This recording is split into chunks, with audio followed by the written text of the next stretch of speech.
రెడ్డి అధ్యక్షతన ఈ నెల 5న మధ్యాహ్నం 3 గంటలకు సెక్రటరియట్ క్యాబినెట్ సమావేశం జరగనుంది. రాజు యువ వికాస్, వానాకాలంలో పంటలు, రైతు భరోసా, ఇందిరమ్మ ఇల్లు, భూభారతి, ధాన్యం కొనుగోలుతో పాటు కాళేశ్వరం ప్రాజెక్టుపై విజిలెన్స్ ఇచ్చిన రిపోర్టుపై ఈ భేటీలో చర్చించనున్నారు.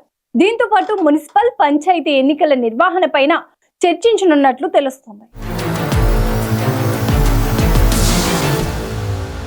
ఉద్యోగుల సమస్యలపై ఏర్పాటైన ఉన్నతాధికారుల కమిటీ తన నివేదికను ఇప్పటికే కేబినెట్ సబ్ కమిటీకి అందజేసింది. ఈ నివేదికను సీఎం, మంత్రులకు బట్టి విక్రమార్క ఇప్పటికే వివరించారు. ఉద్యోగుల సమస్యల పరిష్కారం విషయంలో కేబినెట్ భేటీలో ప్రభుత్వం ఏ నిర్ణయం తీసుకుంటుందోనని ఉత్కంఠంగా మారింది.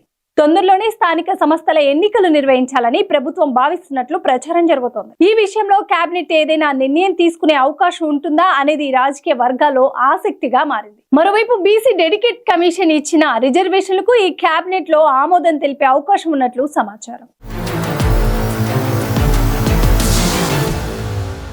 రైతులు రైతు భరోసా పెట్టుబడి సాయం కోసం ఎదురు చూస్తున్నారు. యాసంగి సీజన్ రైతు భరోసా ఇప్పటికి పూర్తి కాలేదు. ఇంకా 4,000 కోట్లు బకాయి ఉంది.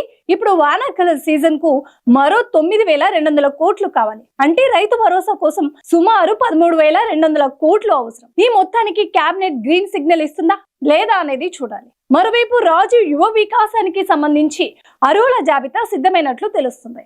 ఈ స్కీమ్ కు కేబినెట్ ఆమోదం తెలిపి అమలు చేస్తారా లేదా వాయిదా వేస్తారా అనేది ఆసక్తిగా మారింది. ఏపీ ప్రభుత్వం గోదావరి నదిపై నిర్మిస్తున్న బనకచెర్ల ప్రాజెక్ట్, మేడిగడ్డ వ్యవహారం పైన కేబినెట్ భేటీలో ప్రధానంగా చర్చించే అవకాశం ఉన్నట్లు తెలుస్తుంది.